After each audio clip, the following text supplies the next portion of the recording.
Motomüzika'dan merhaba. Yeni motosikletimiz. Motomüzika'nın yeni motosikleti Ducati Multistrada 950. Hem bu motosikletin ilk izleniminden bahsedeceğim sizlere. Hem de Suzuki'yi neden sattım, bir efsaneye neden veda ettim. Biliyorsunuz Suzuki ile ilgili çok detaylı videolar var. Bu videolarla ilgili şuraya linki bırakıyorum. Çok sevdiğim bir motosikletti. Çok insanın da o motosikleti tanıyıp tercihte bulunmasına sebep olduğumu biliyorum. Ama şartlar o motosikleti satıp bu motosikleti almama itti. Neden böyle bir şey yaptım? Mantıklı bir şey mi yaptım? Gelin sizlere anlatayım. Haydi başlayalım.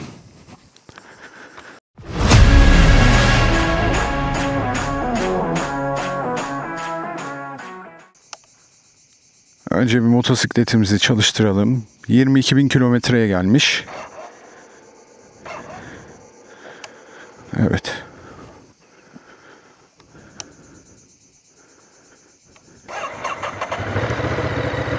İşte Suzuki bunları yapmıyordu. Biraz tırsmadım değil. Gerçi sahibi yeni aküsünü değiştirdiğini söylemişti. Herhalde ben marşa basmayı beceremedim. Evet. Küçük bir Yusuf'tan sonra dağın başında devam ediyoruz.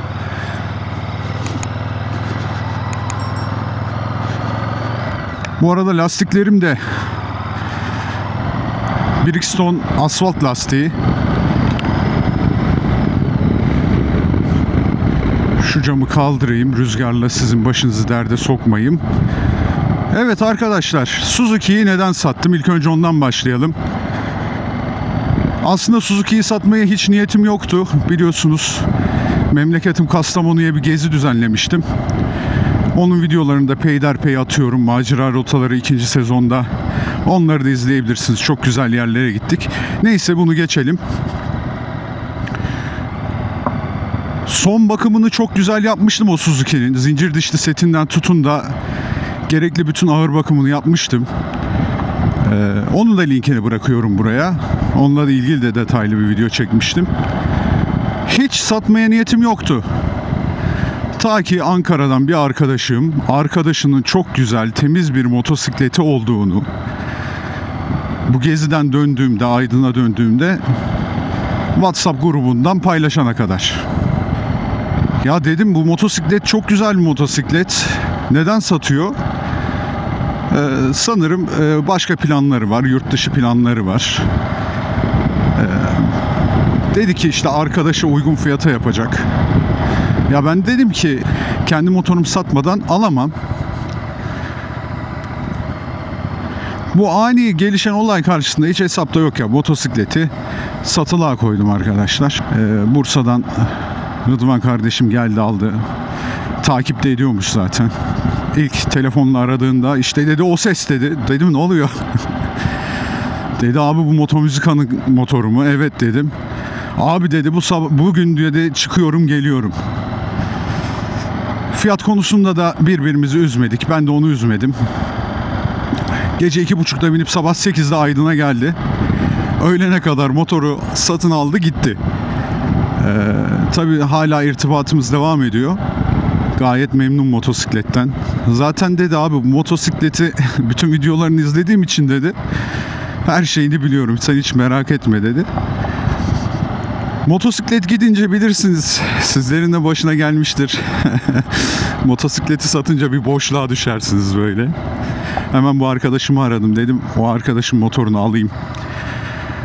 Ben geliyorum Ankara'ya. 2 gün sonra Ankara'ya gittim. Zaten motosikleti biliyorduk. Bildiğimiz bir motosikletti. Aldık. Geldik. İşte 600 kilometre falan, daha doğrusu 650-700 kilometre Ankara'dan Aydın'a getirdim. Daha yeni dağ yollarında deniyorum. Şimdi şu soruyu sorabilirsiniz. Ya başka alternatif mi yoktu? İyi tamam hadi Suzuki'ye kıydın. 1050 alsaydın, Afrika Twin alsaydın. Arkadaşlar biliyorsunuz ben Japonları severim. Japon motosikletleri. Ama şöyle bir durum var. Yani bu motosikleti aldığım paralara bir model yükseltemiyorum. Afrika Twin'de olsun, V-Strom 1050'de olsun. hem de çok büyük bir meblağ çıkması gerekiyor cebimden. Ben biraz da fiyat performans olsun diye bunu aldım. Bakalım pişman olacak mıyım onu da bilmiyorum. Yani daha önce BMW kullandım. Triumph'ı az çok biliyorum. Son videosunu da çekmiştim biliyorsunuz. Tiger 900'ün. Ya bu motosiklet beni pişman eder mi? Etmez mi? Beraber göreceğiz. Şöyle bir kısmetsizliğim mi diyeyim, kadersizliğim mi diyeyim. Ankara'dan çıktım.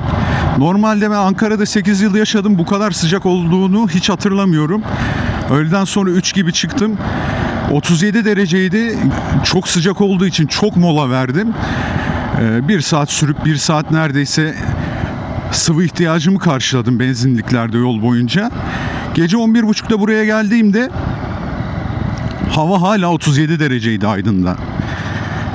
Yani motosikletle ilgili ben size ilk aldığımda video çekmeyi çok istiyordum ama sıcakla o kadar çok mücadele ettim ki ve takatim kalmadı. Onun için ilk fırsat bulduğumda Paşa Yaylası'na, dağ yollarında yavaş yavaş gezerken size anlatayım dedim. Alışmanız gereken şeyleri var. Ben daha yeni alışıyorum.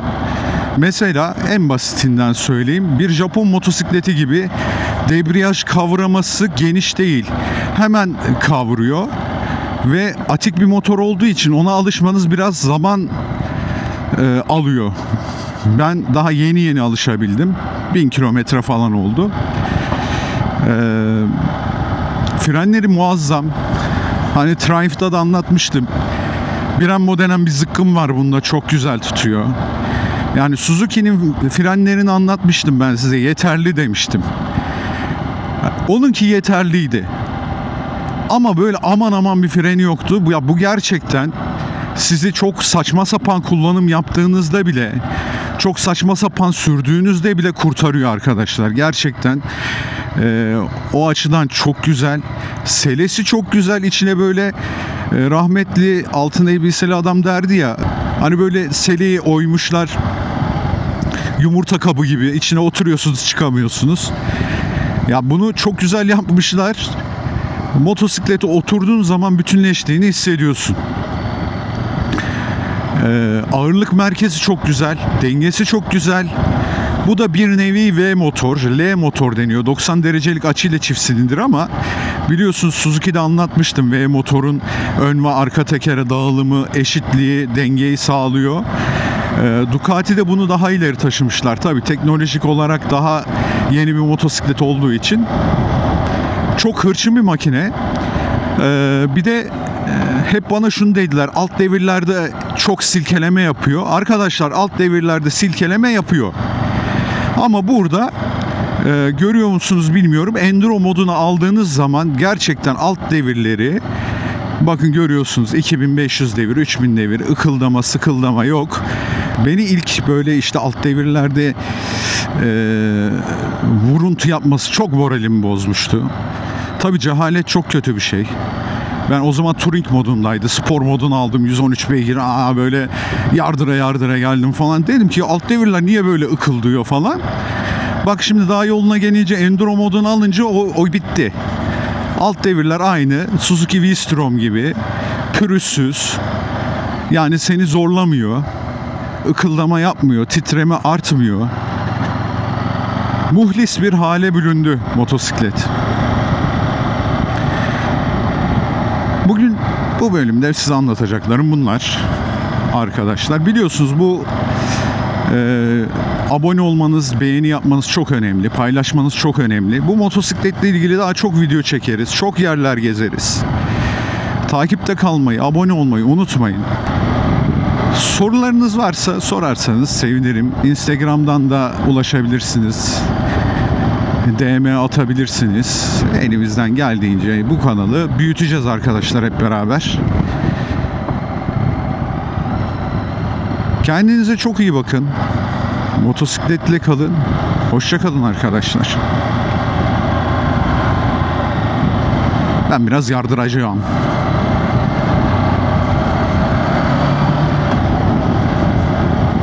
Bu arada benzini bitiyor lan. Frenler çiçek arkadaşlar ya. Frenler Enduro moduna daldık. Herhalde motor frenini falan da etkiliyor mu bu Enduro modu bilmiyorum yani. Gayet teknolojik bir aygıt.